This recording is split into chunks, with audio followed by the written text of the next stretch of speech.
시청자 여러분 안녕하십니까? 오늘의 프레스룸 먼저 큐시트로 만나봅니다.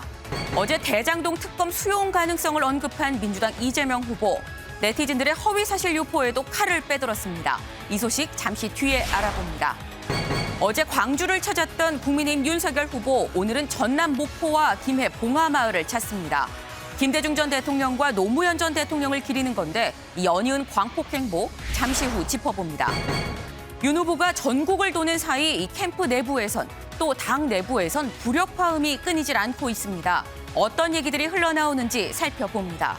이 외에도 코로나 확진 판정을 받은 가수 임창정 씨가 여론의 문매를 맡고 있는 사연, 또 후진 트럭에 하마터면 큰일 날 뻔했었던 한 초등학생의 얘기도 준비했습니다.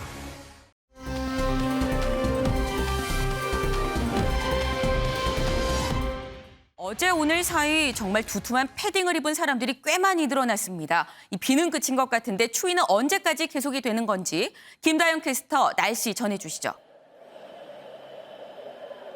네, 흐렸던 어제와 달리 현재 서울은 구름 사이로 볕이 내리쬐고 있습니다. 하지만 여전히 공기는 차가운데요. 낮에도 찬바람이 불어들면서 종일 쌀쌀하겠고요. 서울의 한낮 기온이 9도 선에 머무는 등 대부분 지역의 낮 기온이 10도 안팎을 보이겠습니다. 오늘도 나오실 때 작은 우산 챙겨주셔야겠습니다. 비는 내일 오후까지 오락가락 내리겠는데요. 예상 강수량은 충남과 호남, 제주에 최고 20mm, 그 밖의 지역은 5mm 안팎의 비가 가끔 내리겠고요. 수도권 북부와 강원 지역은 오늘 오후까지 약한 빗방울이 떨어지다가 소강 상태에 드는 곳이 많겠습니다. 또 충청 북부와 호남 동부 지역은 밤부터 비가 눈으로 바뀌어 내릴 수 있겠고요. 대설주의보가 내려진 제주 산지에는 내일까지 최고 5cm의 눈이 내려 쌓이겠습니다. 내일은 오늘보다 더 춥겠습니다. 서울은 처음으로 영하권으로 떨어지겠고요. 추위는 모레 오전까지 이어지다가 낮부터는 기온이 오름세를 보이겠습니다. 오늘 한낮 기온은 서울과 춘천 9도, 대구는 12도로 어제보다 1도에서 4도가량 높겠습니다. 휴일에는 수도권과 영서 지역에 또 한 차례 비 소식 들어있고요. 다음 주 초에는 비 소식 없이 맑은 하늘 드러나겠습니다. 지금까지 장충단 공원에서 날씨 전해드렸습니다.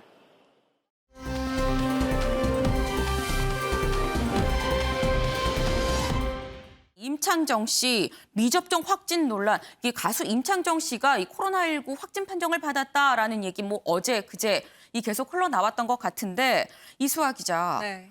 백신은 사실 단체 생활을 위해서 맞으면 좋긴 합니다만 이거 맞고 안 맞고는 개인의 자유인 건데 이게 지금 백신을 안 맞아서 논란이 되고 있는 건가요? 네, 임창정 씨 새 앨범을 내고 활동 중 8일 만에 이 확진 판정을 받았는데요. 네. 뒤늦게 백신 미접종 사실이 알려지면서 후폭풍을 맞고 있는 모습입니다. 네. 게다가 앨범 발매 당일에 쇼케이스를 열었는데 이때 가수 측에서 백신 2차 접종 완료자 또는 PCR 음성 확인자만 입장을 허용한 것으로 알려졌거든요. 그래서 이런 사실이 알려지면서 누리꾼들이 갑론을박을 벌이고 있습니다. 일부에서는 가수는 접종도 안 했는데 관객들에게 백신 패스를 요구한 거냐, 백신도 안 맞고 왜 감염 위험이 높은 콘서트까지 하냐, 비난의 목소리도 나오고 있고요. 네. 다른 한쪽에선 어차피 말씀하신 것처럼 백신 접종은 개인의 선택이지 비난받을 일이 아니다.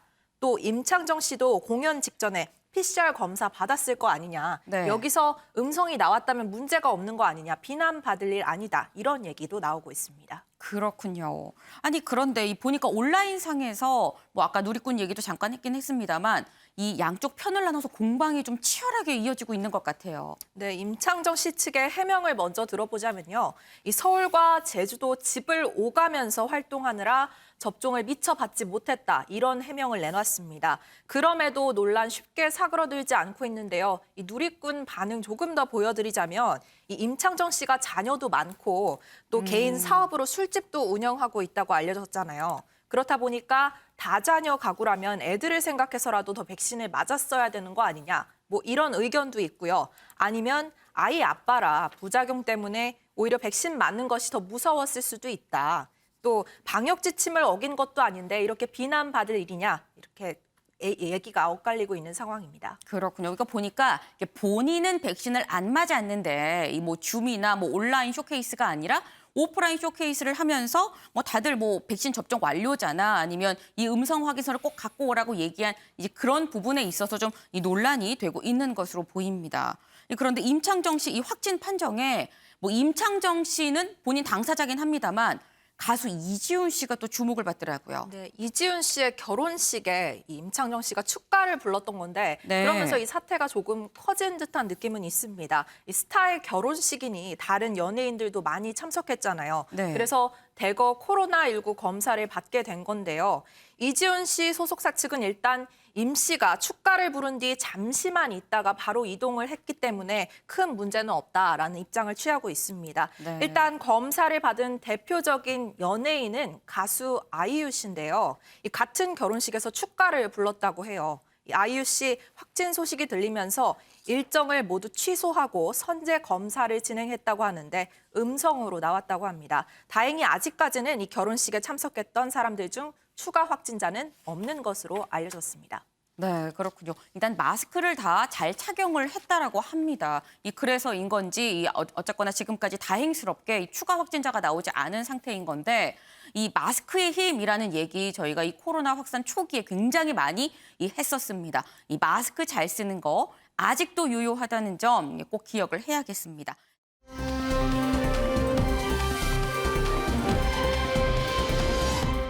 아이가 기지 않았다면 아이가 기어다니지 않았다면 뭐 이런 얘기 같아요. 김현 기자. 네, 그렇습니다. 가만히 서 있던 초등학생이 후진하는 트럭에 치이는 사고가 발생했습니다. 근데 문제는 이 트럭 운전사가 아이에게 명함 한 장만 주고 현장을 떠나서 이게 이제 공분을 일고 있는데요. 네. 피해자 가족이 이제 온라인 커뮤니티에 어머, 올린 네. 영상을 보면 지금 보이는 이 영상인데 이 영상을 보시면 당시 상황이 고스란히 담겨 있습니다. 트럭이 네. 후진을 하고 아이가 굉장히 다급하게 몸을 빼내는 모습인데요. 이 모습을 보고는 이제 행인이 달려와서 아이를 굉장히 달래는 모습입니다. 근데 이 트럭 운전자는 좀 다소 태연한 모습으로 상황을 확인하는 모습인데요. 영상은 일단 여기까지 인터넷에 지금 올라온 상황인데 네. 이 운전기사가 아이한테 명함 한 장만 주고 이제 병원 같은 곳에 아이를 옮기지 않고 명함만 준 상태로 이제 현장을 떠났다고 합니다. 네. 그래서 이제 뭐 아이는 이제 정말 다행스럽게도 크게 다치지는 않은 것 같아요. 근데 너무나 좀 위험한 상황이고 그 운전기사의 좀 대처에 지금 네티즌들의 공분이 좀 일고 있는 상황입니다. 네, 네티즌뿐만 아니라 저도 이 공분이 일어납니다. 보면 옆에 가던 행인도 지금 깜짝 놀라서 후다닥 달려와갖고 괜찮니 하는 모습인 건데 이 느릿느릿 운전자는 걸어와가지고 그냥 쓱 한번 보니 약간 이런 느낌이에요. 그런데 이 사람 명함만 주고 떠났다는데 뺑소니 아닙니까? 네, 영상을 올린 아이의 가족들도 지금 분한 마음을 감추지 못하고 있습니다. 네. 이 사고가 학교 근처의 어린이 보호구역에서 일어났고요. 그다음 트럭이 인도에 불법 주차되어 있던 상황입니다. 그래서 여러 문제가 좀 겹쳐 있는 상황인데 네. 이 트럭은 택배 배달을 위해서 이제 인도위 횡단보도 근처에 불법 주차를 했다고 하는데요. 네. 이 어떤 처벌이 가능한지 전문가 이야기 들어보도록 하겠습니다. 아니, 뺑소니 볼 수 있죠. 뺑소니를 봐야 돼요. 이게 보통 뺑소니라는 것이 그냥 교통사고 발생시키고 그 현장을 그냥 떠나버렸다. 이건 전형적인 뺑소니인 것이고, 그게 아니더라도 인적사항을 제공 안 한 경우, 제공했다 하더라도 의사 능력이 온전치 못한 어린이에게 제공했다. 그러면 제공을 한 것이 아니기 때문에 뺑소니에 해당됩니다. 그리고 또 피해자에 대한 구호조치 적절하게 했다고 평가되지 않습니다. 어린이가 괜찮다 하더라도 적어도 병원에 들어가는 조치는 취했어야 합니다. 네, 경찰은 현재 이 사건 신고를 접수한 상황이고요. 이 사건을 뺑소니로 처리할지 아니면 일반 사고로 처리할지 추후 조사를 통해서 결정하겠다고 밝혔습니다. 네, 아니 영상을 보고 정말 깜짝 놀랄 만한 그런 상황인 건데 소정섭 위원님. 그러니까 물론 뭐 뒤에 탑차라거나 뒤가 좀 높은 그런 이 트럭 화물차 같은 경우에는 뒤가 안 보일 수도 있긴 해요. 후방 카메라가 모든 차에 있는 건 아니니까. 그런데 그냥 가면 뺑소니라는 거 사실 요즘엔 다 익히 알고 있음에도 불구하고 저런 일이 또 일어났단 말이죠. 이게 결국 예방 차원에서 법적으로 지금보다 좀 더 촘촘한 뭔가 의무 조항이나 뭐가 있어야 되는 거 아닌가 싶은데요. 그럴 필요성이 있어 보입니다. 특히 네. 이제 이번 사고의 경우에는 어린이 보호구역 안에 있는 횡단보도에서 사고가 났거든요. 네. 그러니까 두 가지 측면인데 하나는 차 자체가 그러니까 불법 주차를 한 상황이죠. 네. 그리고 그것이 어린이 보호구역 아니었다라는 부분이 이제 기본적인 상황인데 그렇기 때문에 어린이 보호구역 안에서의 어떤 차량의 주차 문제 이 부분에 대한 어떤 법적인 조항을 좀 더 엄격하게 적용할 필요가 있겠다 하는 생각이 하나 들고요. 네. 두 번째는 이 차가 후진을 하면서 아이가 뒤에 있다 보니까 이제 아이가 키가 작고 이래서 아마 그냥 백밀러로는 잘 안 보였을 것 같아요. 네. 그렇다면 이 기사가 사전에 운전석에 탑승하기 전에 뒤에 사람이 있는지 한번 좀 확인을 했으면 사실 이런 사고가 없는 건데 확인을 아마 안 하고 그냥 바로 운전석에 타서 후진을 한 것 아닌가 뭐 그렇게 생각이 드는데 그랬을 때 후진을 했을 때 보통 우리가 승용차 후진하고 있으면 블랙박스 같은 거 있으면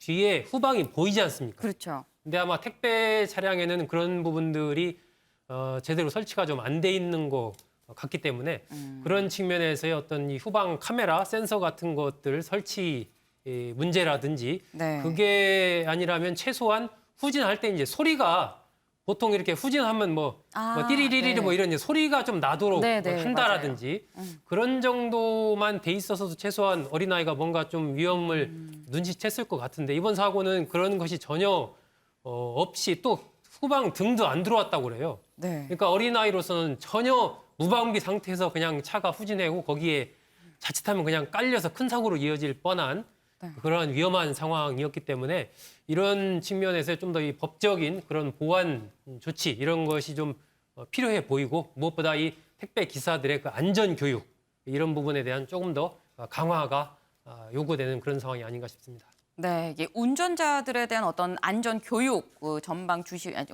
주시 의무도 좀 필요하다라고 말씀을 주시면서 어린이 보호구역 내에서 주차하는 부분에 있어서도 일정 부분 좀 의무 조항이 들어가면 좋겠다라는 이런 의견을 주셨습니다.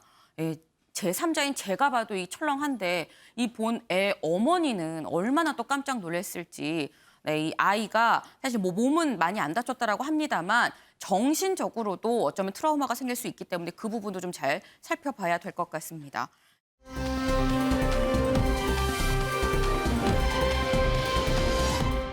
뜨거워서 수프 테러입니다. 뜨거워서 수프 테러. 네, 김현 기자, 이거는 또 무슨 얘기예요? 네, 미국 텍사스주에 있는 한 식당에서 일어난 사건입니다. 영상을 보시면 이제 한 여성이 이제 불만이 있어서 뭔가 종업원과 이야기를 나눴는데 네. 수프가 뜨거워서 이제 이 수프가 담긴 용기가 좀 녹았다 뭐 이런 불만을 이야기했다고 해요. 하면서 네. 수프를 뚜껑이 녹았다, 뭐 이러나 환불을 봐요. 해달라 하는 모습인데 갑자기 이 여성이 이 뜨거운 수프를 직원에게 얼굴에 들이붓는 모습입니다. 네, 그리고 아니, 이제 김 옆에 있던 남성과 수프를 얼굴에 끼웠는데 왜 김현 기자가 깜짝 놀라서 말을 못하고. 제가 네. 굉장히 좀 충격적인 영상인데요. 수프를 뒤집어 쓴 점원이 이제 얼굴에 손을 대면서 굉장히 좀 당황하는 모습입니다. 네. 이 영상이 SNS를 통해서 이제 미국 내에서 퍼졌는데 네. 이게 굉장히 미국 내에서 화제가 현재 되고 있는 상황이라고 합니다. 그렇군요. 아니 수프가 식어서 망정이지. 이 저 뜨거워서 컴플레인을 하러 온 사람이 저 뜨겁다는 저 수프를 이 직원 얼굴에 뿌리는 건 무슨 심보인지 잘 모르겠습니다. 윤경호 위원님. 이 보면 서비스업 종사자분들 사실 이런 봉변을 좀 겪고 있어요. 근데 뭐 늘 일상은 아닙니다만 생각보다는 좀 비일비재한 것 같습니다. 우리나라에서도 아마 호떡집이었던가요? 호떡 네. 판매 포장마차였었죠 아마. 뭐 서로 충돌을 하다가 던져서 그 호떡을 굽던 기름이 튀어서 아마 네. 호떡을 굽던 주인이 약간의 부상을 당했던. 맞아요. 저희도 이걸 다뤘었었죠. 그렇습니다. 미국의 연방 대법관 중에 아마 제가 알기에 워렌이라는 대법관이었던 걸 기억하는데요. 뭐 이름은 정확치 않습니다만 그분이 남긴 유명한 얘기가 있습니다. 내 권리를 보장받고 내 권리를 주장하기 위해서 남의 권리를 강압적으로 침해할 수는 없는 거다. 그러니까 저 백인 여성이 뭐 종업원이든 또는 뭐 주인이든 간에 그 뜨거운 습을 줬다는 거를 항의하기 위해서 와서 저 테두리를 벗어나는 저런 행동을 하는 거는 네. 저는 상대에게 상해 치상이잖아요. 저건 형사법적으로도 저건 처벌의 대상이 돼야 되는 거고 더 중요한 건 지금 말씀드린 것처럼 내 권리를 보장받기 위해서 누가 감히 저런 남에게 저런 위해를 할 수 있는 권리를 부여했느냐 이런 걸 생각해 본다면 조금이라도 상대를 배려하는 마음이 있다면 저런 행동은 있을 수 없는 거죠. 뭐 아마 응분의 민사상 형사상 대가를 치르지 않았을까 싶은데요. 네. 우리도 역시 마찬가지입니다. 흔히들 이럴 때 하는 얘기 분노 조절 장애 이런 말 하잖아요. 네. 근데 그것만으로 사회적인 관계에서 그게 용서될 수는 없다는 것을 아셔야 될 것 같습니다. 네. 이 서비스업을 두고 이 감정 노동이라고 얘기들을 합니다. 이 그만큼 오죽하면 또 이런 말이 나왔나 싶은데요. 이 마트 계산대에 가면 이 캐셔분들 앞에 이런 문구가 적혀 있습니다. 지금 여러분 앞에 있는 이분, 여러분의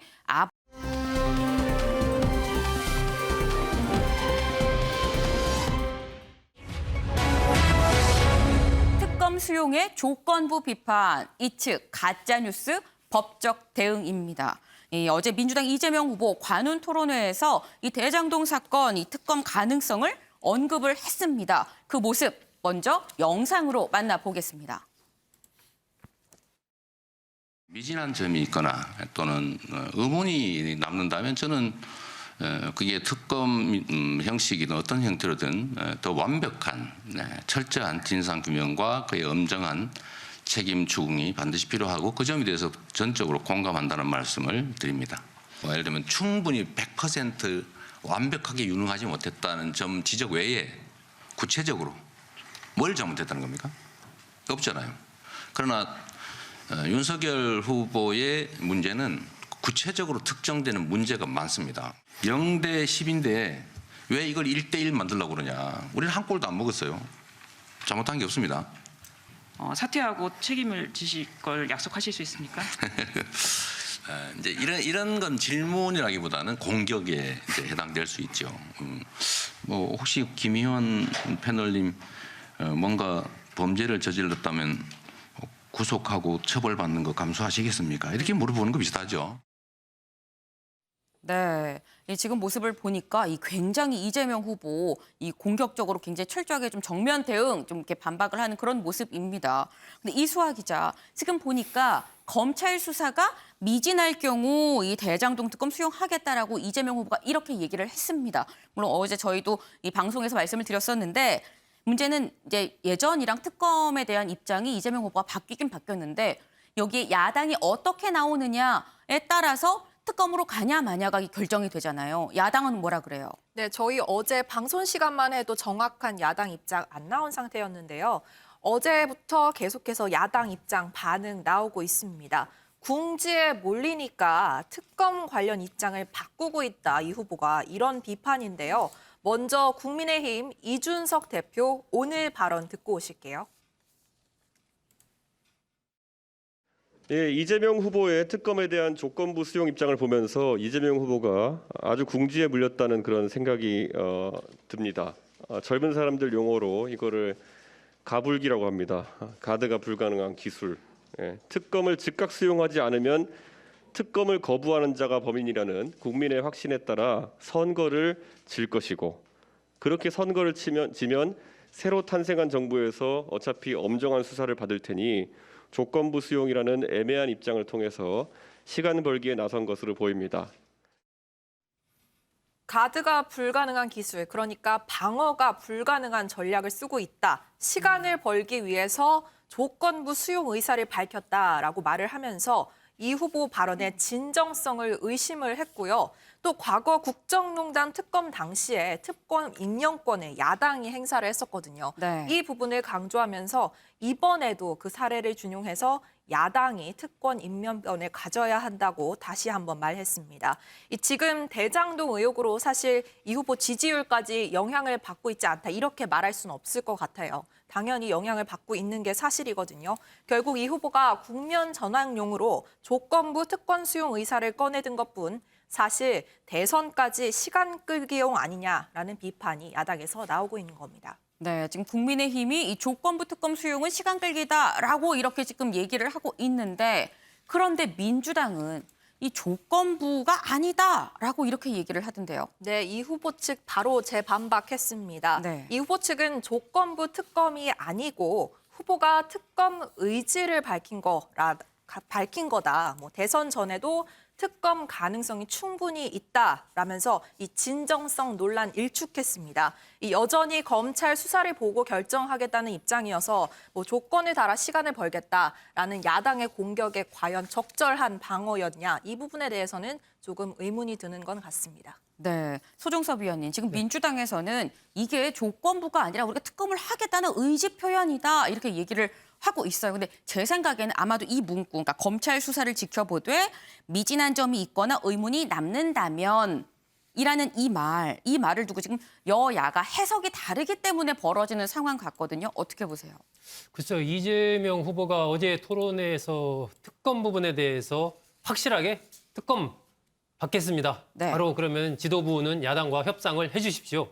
이왕 메시지를 던질 거면 좀 더 이렇게 과감하게 던졌으면 어땠을까 하는 생각이 듭니다. 어제 이재명 후보의 워딩 속에서는 두 가지 조건을 달았잖아요. 첫 번째는 이제 검찰 수사가 미진하면이라는 조건이 하나가 있고, 두 번째는 윤석열 후보와 관련된 이 이른바 저축은행 부실 수사 의혹 그리고 50억 클럽 부분에 대해서도 같이 특검을 해야 된다. 이 두 가지 조건을 달았는데 그 얘기로만 본다면 일단 검찰 수사가 끝나고 그것에 대해서 미진하다는 평가가 나오면 그때 가서 이제 특검을 좀 논의를 하자라는 그런 맥락이었기 때문에 네. 이 검찰 수사가 현재 진행 중인 거고 이것이 이제 언제 끝날지 알 수 없는 그런 상황이기 때문에 조금 시간을 벌겠다는 것 아니냐 뭐 이렇게 이제 충분히 볼 수 있는 상황이죠. 근데 오늘 정성호 의원이 뭐 그게 아니고 특검을 하겠다는 의지의 표현이다. 어제 이재명 후보의 말과 정성호 의원의 오늘 해명 사이에는 분명 좀 거리가 있습니다. 그래서 그 부분과 관련해서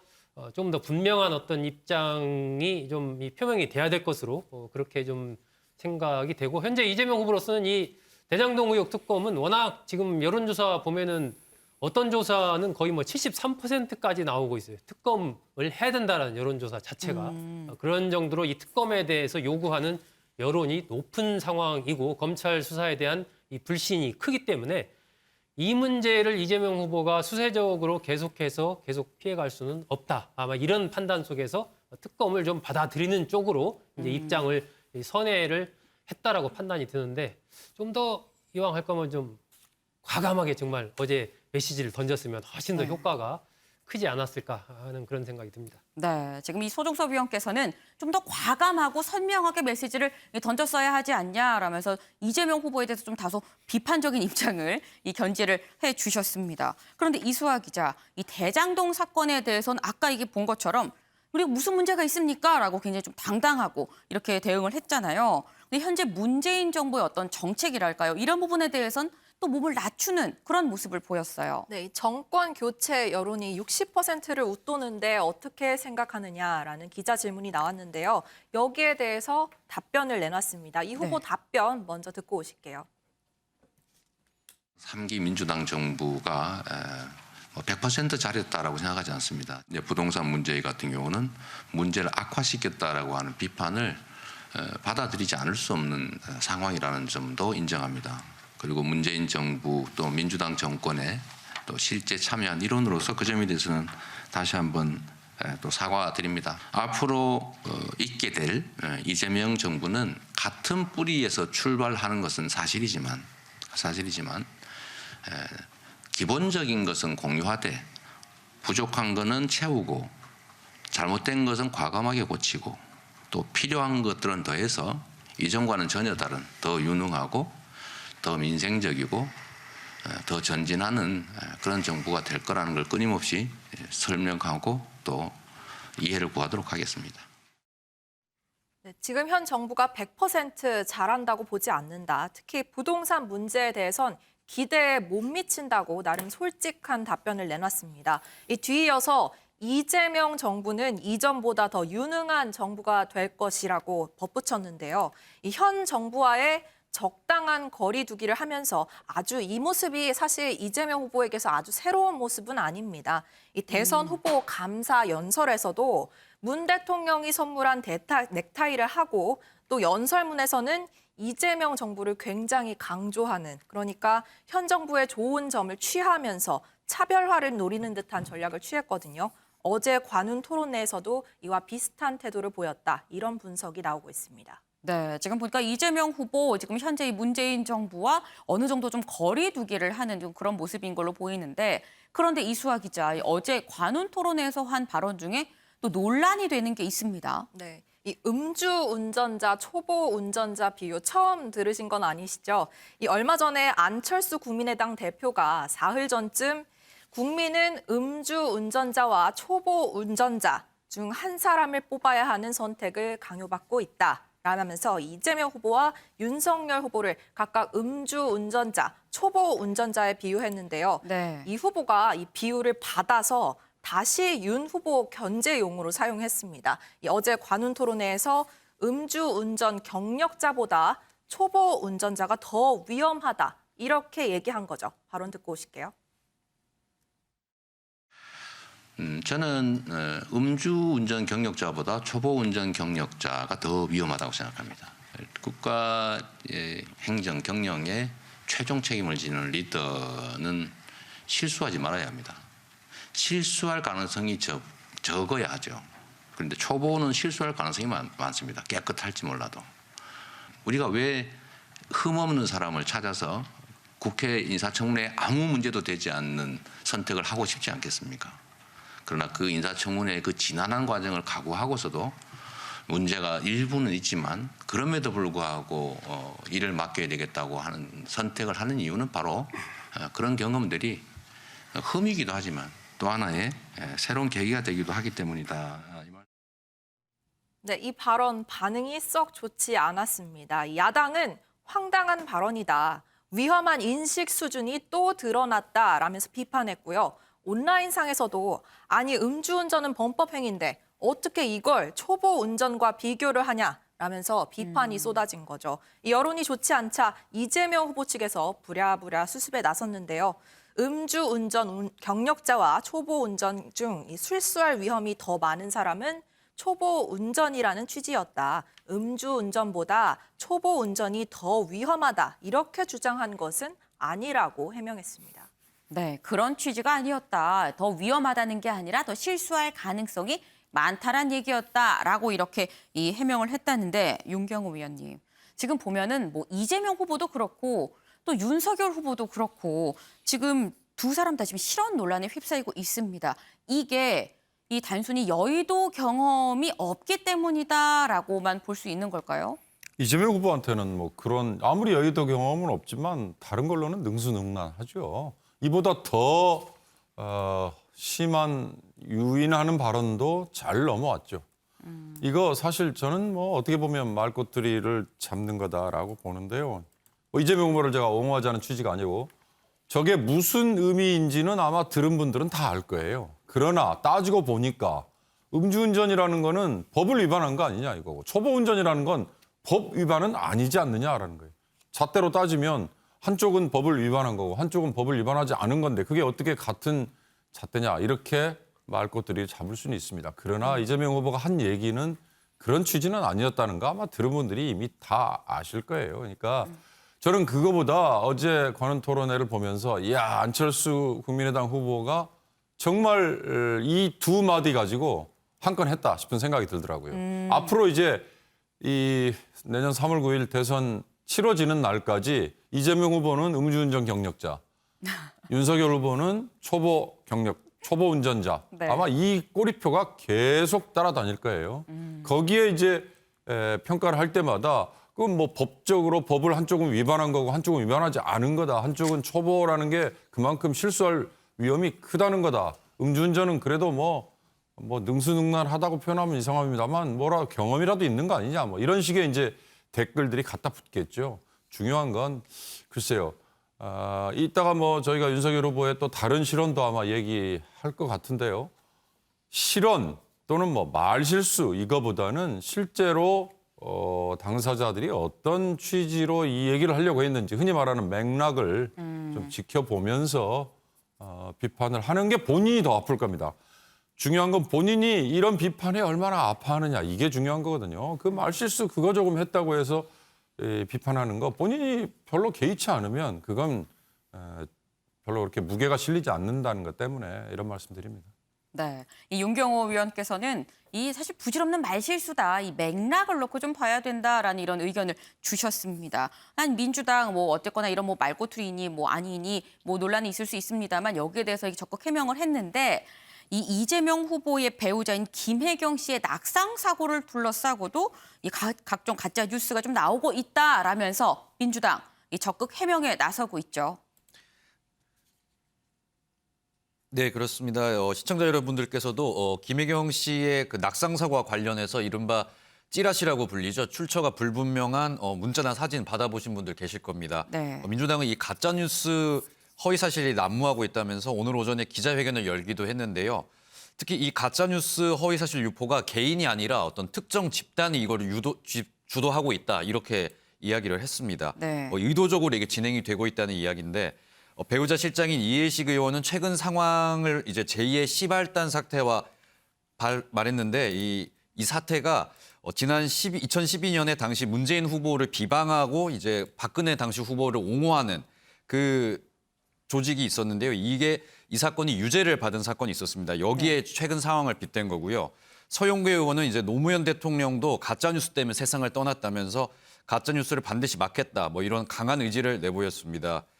그래도 이재명 캠프 측은 그래도 이제 여러 얘기가 계속 나오고 있으니까 사고 당시 상황과 이제 신고 녹음, 119 기록 등을 이제 모두 모아서 공개하는 방안도 검토하고 있습니다. 그렇군요. 이해식 의원이 아까 기자회견을 했다라고 얘기를 했는데 이 이해식 의원 이 목소리 저희가 직접 준비를 했는데요. 이 목소리 직접 들어보고 오시죠. 이재명 후보 배우자인 김혜경 여사의 부상을 둘러싸고 악의적이며 의도된 불법적인 허위 조작 정보의 생산 및 유포 행위가 만연하고 있습니다. 현 상황이 명백한 공직선거법 위반이자 명예훼손에 해당한다고 판단되는 바 더불어민주당은 어제인 11월 10일 관련 허위 사실을 유포한 누리꾼 2명을 공직선거법 위반 혐의로 서울중앙지방검찰청에 고발했습니다. 네, 이 가짜뉴스 유포자 2명이 고발을 했다라고 이렇게 밝혔습니다. 네, 이재명 후보 지금 뭐 대장동 사건도 그렇고요. 이 아내에 대한 어떤 가짜뉴스에 대해서도 굉장히 정면 대응하고 있는데 이 시각 윤석열 후보도 이 어제 전두환 발언으로 민심이 성나 있는 이 광주를 찾았었죠. 저희는 지금부터 그 얘기를 좀 해보도록 하겠습니다.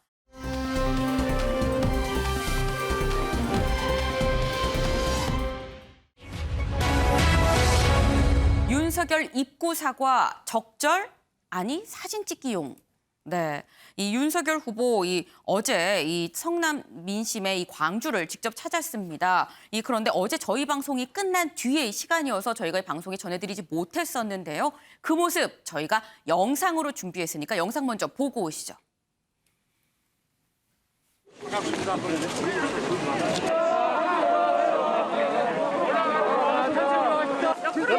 도둑놈은 못 들어가!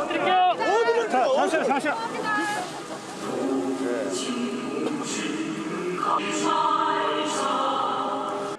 사랑하는 광주 시민 여러분, 제 발언으로 상처받으신 모든 분들께 머리 숙여 사과드립니다. 빨리 일어나. 거기 좀 같이 앉아. 빨리 일어나. 광주의 아픈 역사가 대한민국의 자랑스러운 역사가 되었고 광주의 피가 대한민국의 민주주의를 꽃피웠습니다. 그러기에 이 시대를 사는 우리 모두는 5월 광주의 아들이고 딸입니다. 제가 대통령이 되면 슬프고 쓰라린 역사를 넘어 꿈과 희망이 넘치는 역동적인 광주와 호남을 만들겠습니다. 지켜봐 주십시오. 여러분께서 네, 윤석열 후보 어제 비가 오는 가운데에서 사과문을 낭독을 하는 그런 모습입니다. 그런데 이수아 기자님 영상을 보니까 이 지지자들도 있고요. 이 옆에서 뭐라고 잘 들리진 않습니다만 뭔가 항의하는 그런 목소리도 들립니다. 네. 좀 아수라장 같은 그런 느낌인데 뭐 계란 투척이나 뭐 물리적 충돌은 없었나요? 네, 윤 후보가 추모단으로 가는 길에 임해 행진곡이 울려 퍼지는 거 다들 들으셨죠? 그리고 고성도 좀 오고 가는 모습이 보였는데요. 앵커가 말한 대로 그래도 우려했던 물리적 충돌은 없던 것으로 파악이 됐습니다. 다행입니다. 시민단체나 5월 단체에서 이미 예고한 대로 성숙한 시민의 모습을 보여주자 이런 차원이었던 것 같고요. 이 영상에 보였는지는 모르겠는데 일부 시민들은 욕하지 맙시다. 계란을 던지지 맙시다. 자작극에 휘말리지 맙시다. 이런 식의 손팻말을 들고 있기도 한 모습이었습니다. 네. 이 대신 윤 후보 인해 장벽이라고 하죠. 사람들, 구름대같이 모인 사람들에 둘러싸여서 이 한 걸음 떼기가 어려운 모습이었습니다. 170m 정도 걷는데 18분이 넘게 걸렸다고 하니까요. 정말 현장 혼돈이었다는 말이 딱 어울리는 것 같습니다. 겨우 참배단, 그러니까 분향소 근처까지 갔는데 또 참배단 앞에서 항의하는 5월 어머니, 또 다른 시민단체들에 가로막혀서 뭐 이거는 언론사마다 조금씩 수치가 다르긴 합니다만 뭐 자로 잰 건 아니니까요. 네. 이 추모탁을 대략 37m 정도 앞둔 자리에서 걸음을 멈춰야 했습니다.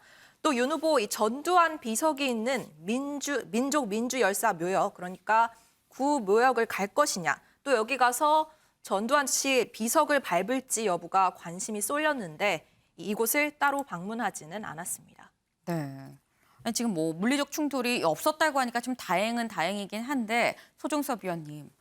지금 윤석열 후보가 낭독한 이 사과문 중에서 이런 부분이 있습니다. 우리 모두는 5월 광주의 아들이고 딸이다라고 이렇게 이제 얘기를 했어요. 근데 전 이 부분을 들으니까 생각나는 게 이재명 후보가 굉장히 여러 번에 걸쳐서 나의 사회적 어머니는 광주다. 광주는 나의 사회적 어머니다라고 이 말을 했었던 게 기억이 나거든요. 이재명 후보를 좀 겨냥한, 의식한 이런 발언인 걸까요?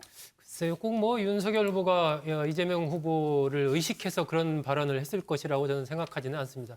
이재명 후보가 어쨌든 나의 사회의식을 일깨운 두 가지 큰 사건으로 광주 그리고 이제 소설 태백산맥을 들었죠. 이렇게 네. 여러 차례 얘기를 했는데 윤석열 후보가 이 광주 이 시대를 사는 우리 모두는 5월 광주의 아들이고 딸이다라는 얘기는 과거에 이제 소설가 토마스 만이 그런 얘기를 한 적이 있습니다. 개인의 삶이라는 것은 개인의 삶도 있지만 동시대의 그 어떤 사회적인 영향력 그리고 동시대를 살아가는 사람들의 영향력 그 속에서 개인이 존재하는 것이다. 개인으로서의 독자성도 있지만 큰 틀에서의 어떤 시대 속에서 그 개인이 또 받는 영향이 있다. 이런 얘기를 했는데 사실 뭐 저도 이제 1986년에 대학을 들어갔지만 이 80년대 대학을 다닌 사람들에게 5월 광주라는 것은 굉장히 지금까지도 사실 의식을 상당 부분 좌우할 정도로 크게 영향을 끼친 거죠. 마찬가지로 이제 세월호 문제라든지 또 우리 이제 부모님 세대에는 이제 한국 전쟁이라든지 이렇게 그 시대 속에서 자신의 일생에 큰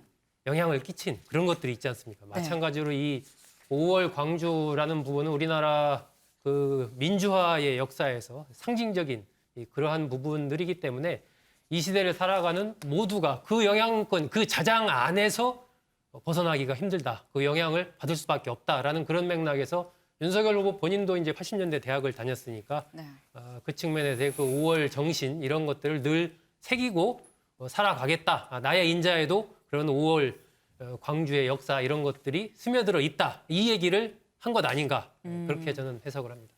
그렇군요.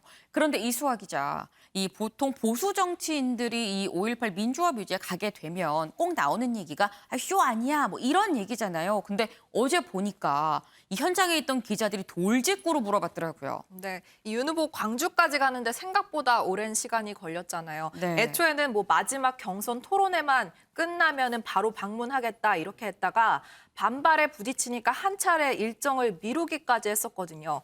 그렇다 보니 이 반발을 의식해서 안 올 정도면 정치 쇼 아니냐 이런 의심이 있었는데 여기에 대해서 윤 후보 직접 해명했습니다. 듣고 오시죠. 일각에서는 또 정치적 자작극 아니냐 이런 이야기를 들리고 있는데 이 부분에 대해서 어떻게 생각하십니까? 저는 쇼 안 합니다. 이걸로 끝나는 것이 아니라 내가 이 마음을 계속 가져가겠다고 말씀을 드렸습니다.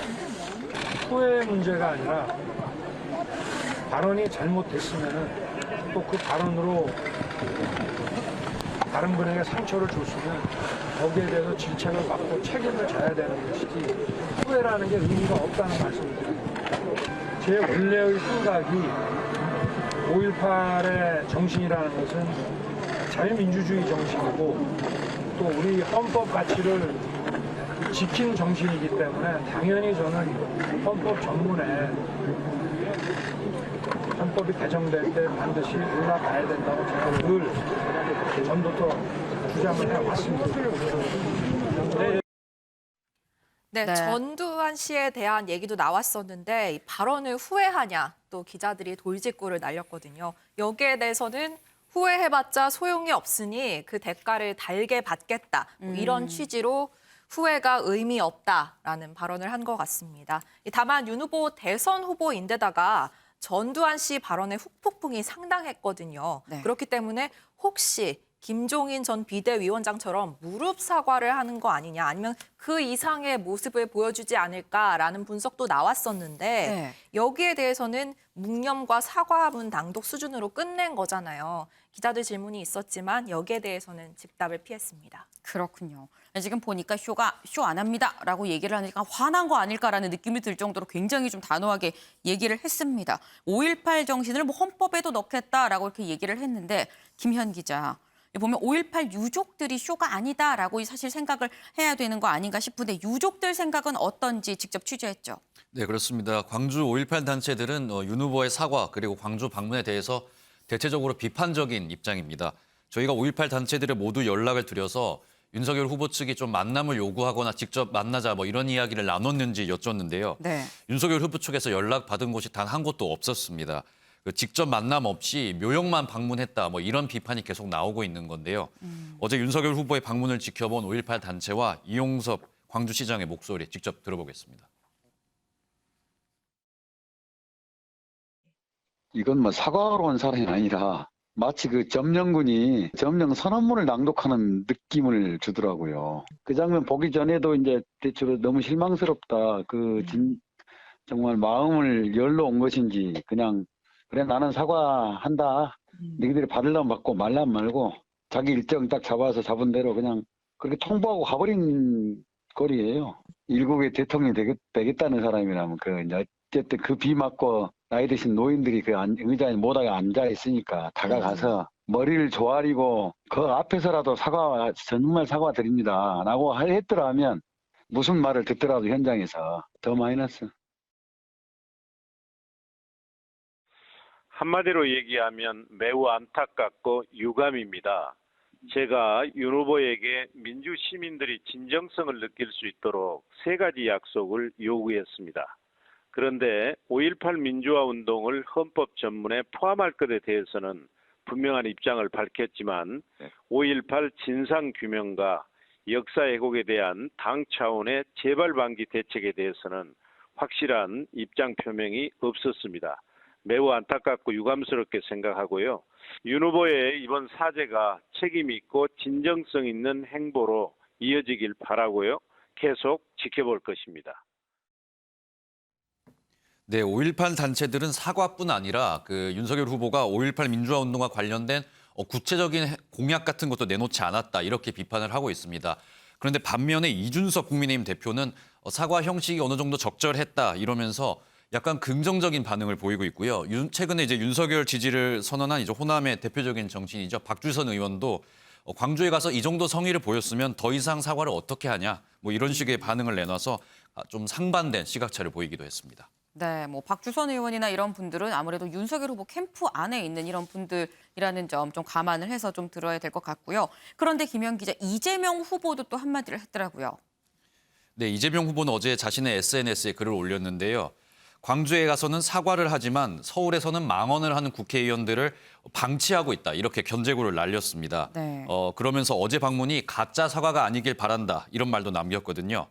또 이제 국민의힘 내부에 5.18 망언자를 제명해야 한다. 헌법 전문에 광주 5.18 정신을 넣어야 한다. 전두환의 국가장과 국립묘지 안장 반대 법안을 통과시켜야 된다. 이런 좀 구체적인 제안을 했습니다.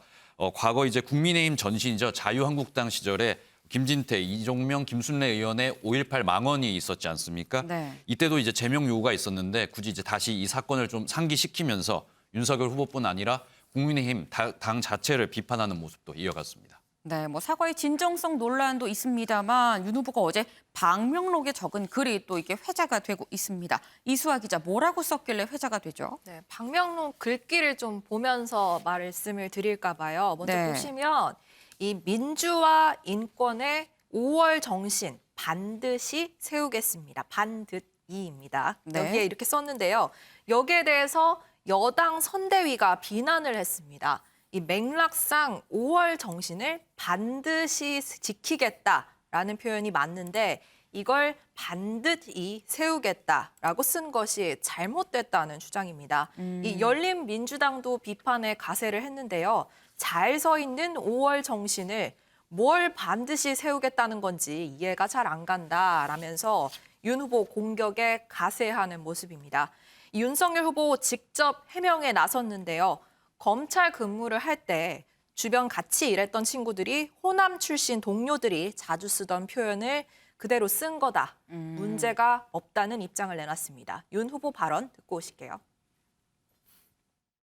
반드시 세우겠다라고 한 게 반드시 꼭 이런 반드시가 아니고 똑바로 이런 뜻입니다. 똑바로. 네, 똑바로. 우리 뭐 할 때 사실은 제가 과거에 같이 근무를 해보면 우리 호남 출신 동료들이 잘 쓰는 말이에요. 반드시 한다 이런 얘기. 그래서 제가 좀 그런 걸 좀 감안해가지고 반드시 해라 이런 얘기 많이 하거든요. 그래서 제가 그렇게 썼습니다. 후보님 보시기에 5월 정신이 지금 조금 삐뚤어져 있다라고 보시는 건지. 글쎄요, 어디가 비뚤어져 있습니까? 저는 5월의 정신이라는 거는 우리가 추구해야 될 자유민주주의 헌법 정신이고 국민 통합의 정신입니다. 5월 정신이 삐뚤어졌다고 보느냐, 어떻게 다소 보면 답변하기 힘든 질문까지 네. 받는 모습이었는데요. 똑바로 반드시 세우겠다는 표현이 잘못됐다. 여당에서 이렇게 주장하고 있는 건데 반드시와 세우겠다 모두 표준어고 맞춤법도 틀리지 않았기 때문에 사실은 저 개인적인 입장에서는 윤 후보의 입장도 이해가 된다는 생각이 들긴 합니다. 네, 일단 윤 후보의 해명을 보면은 이 반드시 꼭이 아니라 똑바로, 그러니까 반듯하게의 반듯이라고 쓴 거기 때문에 이 틀리게 쓴 게 아니다라는 이런 얘기인 건데 이수아 기자. 사실 이게 잘 썼습니다만 그럼에도 불구하고 잘못 쓴 거 아니야라는 이런 얘기가 나오는 이유가 앞서서 이미 방명록 글 때문에 한번 논란이 된 적이 있기 때문인 것 같아요. 네, 지난 6월에 6.15 남북 공동선언 21주년을 맞아서 윤 후보가 김대중 도서관에 방문한 적이 있습니다. 이때 방명록에 이 대한민국 새 지평선을 여신 김대중 고 대통령이라는 표현을 썼어요. 이때는 정청래 민주당 의원이 이런 말은 또 처음이네 라면서 윤 후보를 겨냥했는데요. 네. 지평을 열다라는 표현은 들어봤어도 지평선을 열다라는 말은 처음이라는 거죠. 이 지평은 사물의 전망이나 가능성 따위를 비유적으로 이르는 말이고요. 지평선은 대지 끝과 하늘이 맞닿아서 경계를 이루는 선이라는 뜻인데 제가 진짜 어학사전을 좀 찾아봤거든요. 네. 보니까 실제 지평선을 열었다라는 표현을 쓴 곳은 없더라고요. 그래서 이런 방명록 논란이 이미 한 차례 있어서인지 이번 광주 방명록도 화제가 더 되고 있는 것 같습니다. 네, 이 윤경호 의원님 보면은 방명록 글도 그렇고요. 뭐 아내가 아파서 이 병원에 갔는데도 또 그렇기도 하고 이 대통령이 아무나 하는 게 아닌 것 같다라는 생각이 절로 드는데 이 왜 자꾸 대선 후보들에 대해서 주변에 이렇게 작은 얘기가 자꾸 변중만 울리는 이런 얘기가 나온 걸까요? 무한 책임이니까 그런 거 아니겠어요? 무한 책임이죠. 토론회 때 아주 사소한 질문 가지고 홍준표 전 후보, 원희룡 전 후보가 뭐 서로 역겹다 뭐 이런 얘기까지 오가면서 논쟁을 벌였던 거는 대통령이 되겠다고 나선 분들은 뭐 아주 세부적인 지식부터 정말 큰 사안에 대한 통찰력까지 실수를 용납하지 않는 그런 분위기가 있는 거죠. 아까 제가 말꼬투리 또는 실수 그런 거 붙잡아서 그냥 계속 비판하는 거는 당사자가 별로 아파하지 않는다라는 말씀 드렸는데요.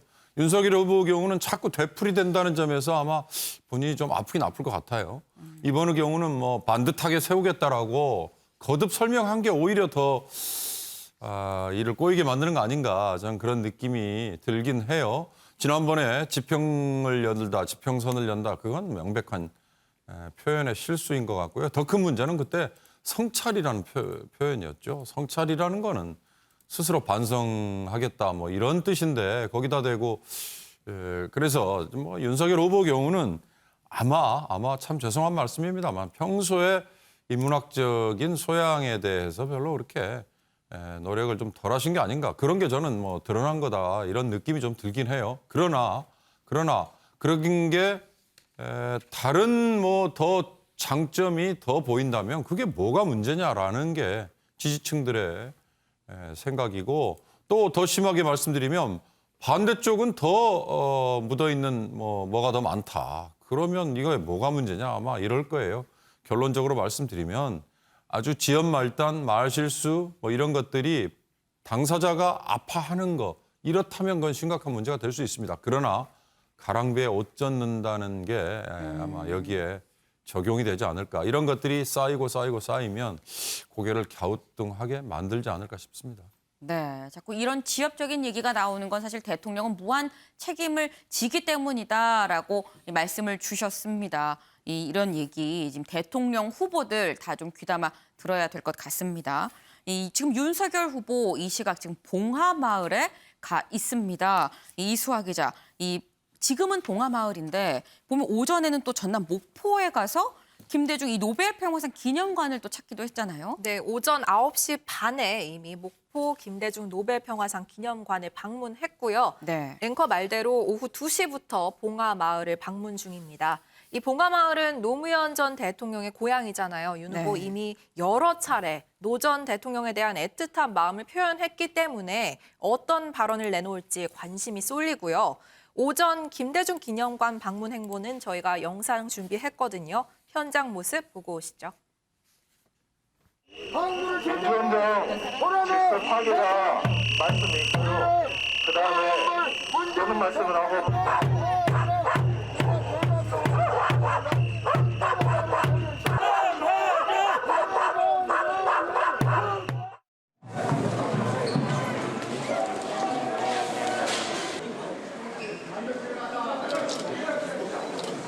김대중 정신 하면은 가장 먼저 내세울 수 있는 것이 국민 통합이라고 생각합니다. 그 행적과 지혜를 오늘 이 기념관을 방문하면서 여기에 있는 여러 전시물들을 보고 다시 한번 다짐을 했습니다. 또 이 지역을 구석구석 근무하는 기간 동안 다 불러봤고 오래전부터 제가 이 지역에 친구도 많고 그래서 뭐 저한테는 호남이라는 게 뭐 어색하거나 그러지 않습니다. 네, 국민을 개로 아냐 대형 피켓과 함께 녹음된 개 짖는 소리가 인상이 깊은데요. 윤 후보 목포 기념관 방문도 쉽지 않았습니다. 광주에 이어서 윤 후보 방문을 반대하는 시민들 그리고 윤 후보 지지자들이 엉기면서 현장 혼란스러웠는데요. 윤 후보 그래서인지 전두환 씨 관련 발언에 대해서는 더 이상의 답변은 회피하면서 김대중 전 대통령의 국민 통합 정신을 강조했습니다. 차기 정부를 본인이 맡게 된다면 저를 비판하고 반대하는 사람도 존중하겠다라고 말하면서 이틀째 호남 민심을 다독이는 행보를 보이고 있습니다. 사실 윤 후보 김 전 대통령을 언급한 게 이번이 처음이 아니거든요. 네. 아까 말씀드린 것처럼 지난 6월에도 김대중 도서관을 방문하고 또 DJ 12주기의 야당 주자로서는 유일하게 묘역을 참배하기도 했습니다. 아무래도 원팀 정신 그리고 국민 통합에 더 방점을 두는 행보를 보이고 있다고 볼 수 있겠습니다. 네, 그렇군요. 지금 보니까 뭐 김대중 전 대통령, 노무현 전 대통령이 결국 뭐 중도 표심을 좀 잡고자 하는 이런 행보가 아닌가 이 생각이 드는데 이 윤석열 후보가 이 중도 표심을 잡으러 지금 전국을 돌아다니고 있는 사이 이 국민의힘 내부에선 계속 잡음이 흘러나오고 있습니다. 이 김현 기자, 이 윤석열 후보 비서실장에 이 중마고인 권성동 의원이 임명이 된 지 뭐 한 이틀 됐나요? 3일 됐나요? 얼마 되지 않았는데 원래 비서실장은 권성동 의원이 아니라 장제원 의원이었다라는 이런 얘기가 지금 곳곳에서 나오고 있습니다. 예, 그렇습니다. 최근 윤석열 캠프에서 4선 권성동 의원을 비서실장으로 임명했습니다. 그런데 이게 애초에는 권성동 의원이 아니라 장제원 의원이 비서실장으로 거론이 됐었다. 이런 이야기가 나왔습니다. 장제원 의원이 윤석열 의원 지금 캠프 총괄실장이었다가 아들의 무면허 운전 때문에 이제 지금 물러난 상태거든요. 근데 이제 물러난 이후에도 TV 토론 등을 이제 윤석열 후보가 준비를 할 때 굉장히 많은 조언을 한 것으로 알려졌고요. 캠프에서 각종 이슈나 이제 현안, 회의가 펼쳐지면 다른 참모들은 안 된다고 하고 넘어가는 부분이 있는데 장제원 후보는 굉장히 많은 준비를 하면서 굉장히 여러 많은 대안을 가져왔다고 합니다. 그래서 윤 후보가 개인적으로 장제원 의원을 굉장히 아꼈다 이런 이야기가 나오고 있거든요. 그런데 이 김종인 전 비대위원장이 장제원 의원의 비서실장에 대해서 좀 부적절하다 이런 뜻을 전달했다고 합니다. 그리고 장제원 의원에 대해서 반대 입장을 분명히 했고 이준석 대표 측에서도 약간 우려의 목소리를 전달했다고 하는데요.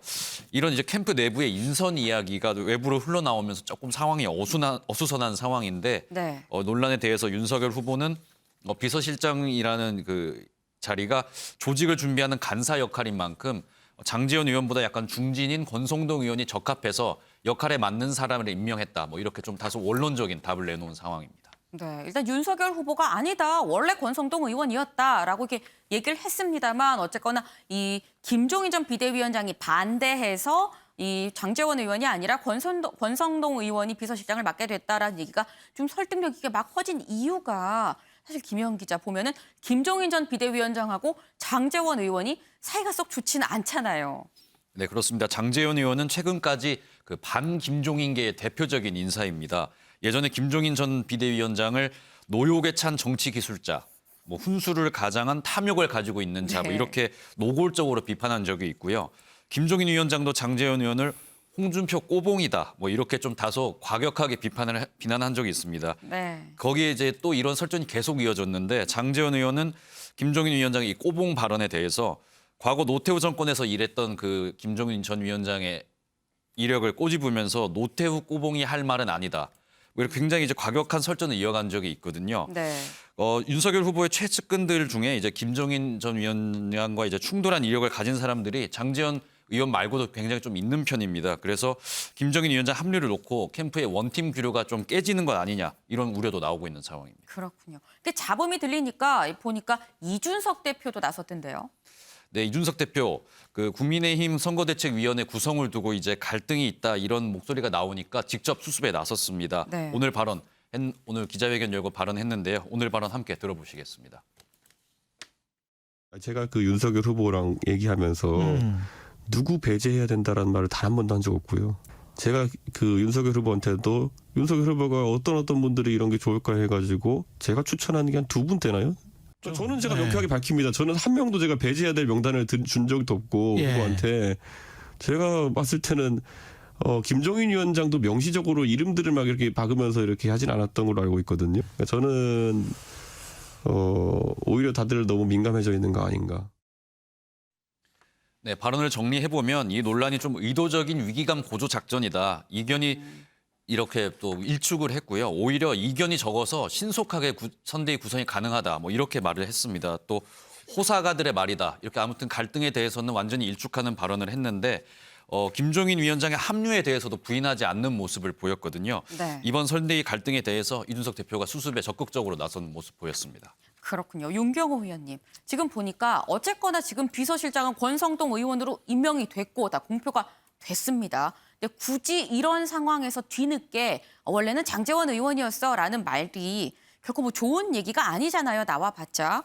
근데 좋은 일도 아닌데 갑자기 이런 얘기가 이렇게 훅훅 나오고 있다는 거, 이 결국 캠프 내부에서 나름 세력 싸움이 있는 거 아니냐라는 좀 합리적인 의심이 들거든요. 당연히 그렇게 되겠죠. 왜냐 선대위 출범 구성이 지금 계속 늦어지고 있지 않습니까? 네. 이거는 안에서의 기싸움, 그다음에 자리를 둘러싼 다툼 너무 심하구나. 벌써부터 논공 행상을 하는 거냐. 왜? 벌써 이제 승리는 이미 우리의 것이다라는 생각을 하고 거기에 자리를 차지하면 내년 6월 지방선거 또 그 다음에 이어질 여러 자리에서 선점을 할 수 있는 거 아니냐 이런 생각을 하는가 싶은데요. 그 주축이 이를테면 이준석 대표가 얘기한 것처럼 윤석열 후보의 캠프에 미리 가 있었던 분들 어느 누군가가 얘기한 하이아나나 파리떼 이런 네. 지칭을 받았던 분들이니까 그분들은 얼마나 민감하겠습니까? 근데 저는 딱 하나 지적을 해드리고 싶은데요. 이 중앙일보의 뭐 컬럼에 나온 얘기인 건데 이 장제은 의원이 정말로 윤석열 후보가 후보로 선출되자마자 선임한 첫 인사 비서실장인데 장제은 의원을 생각했다? 그럼 정말 여론의 반감을 완전히 무시하고 그냥 가겠다는 거였느냐? 전 그런 점에서 만약에 이게 사실이라면 윤석열 후보가 굉장히 위험한 도박을 할 뻔했다. 그건 아니, 민심에 왜 장제은 의원이 스스로 사표를 냈는지 잘 아실 거 아니에요. 아무리 뭐 연좌제 아니다라고 하더라도 그건 장제은 의원이 조금 정치인으로서 조금 잊혀져 있는 게 좋았을 상황이었는데 그걸 무시하고 그냥 해버리려고 했다라면 그건 상당히 위험한 발상이었다. 앞으로 인사를 하면서도 저는 그런 것들이 가만히 좀 되어들 필요가 있다. 민심을 역행하면서까지 본인에게 마음에 드는 얘기를 한 사람을 기어이 앉히려고 한다. 그건 도움보다는 오히려 실이 더 많지 않을까라는 생각이 들어서 그 얘기는 좀 지적을 하고 싶었습니다. 네, 소정섭 위원님, 제가 지금 짧게 거의 뭐 한 문장처럼 답변을 주셔야 될 것 같은데 이런 이유 때문에 사실 이 선대위 구성 윤석열 후보의 정치적 시험대다라는 얘기가 나옵니다. 뭐 그런 평가가 나올 만하죠. 결국 윤석열 후보와 김종인 전 비대위원장, 이준석 대표 이 3자 간의 어떤 이 조율 속에서 대화와 여러 가지 속에서 이제 선대위 인선이 이루어지느냐 네. 이것이 이제 굉장히 중요한데 뭐 인사라는 게 갈등이 있을 수밖에 없죠. 물밑에서 다양한 갈등이 있는 거 누구는 누구 추천하고 누구는 안 된다 하고 그런 것이 일반적으로 이루어지는 상황은 뭐 보통 있는 경우이기 때문에 결과적으로 이제 어떤 모양새가 되느냐 이것이 중요한 것이고 그것이 결국 향후에 이제 선거운동의 기본적인 방향을 또 좌우하기 때문에 그런 측면에서 서로 간에 좀 힘겨루기가 벌어지는 것 아닌가 싶습니다.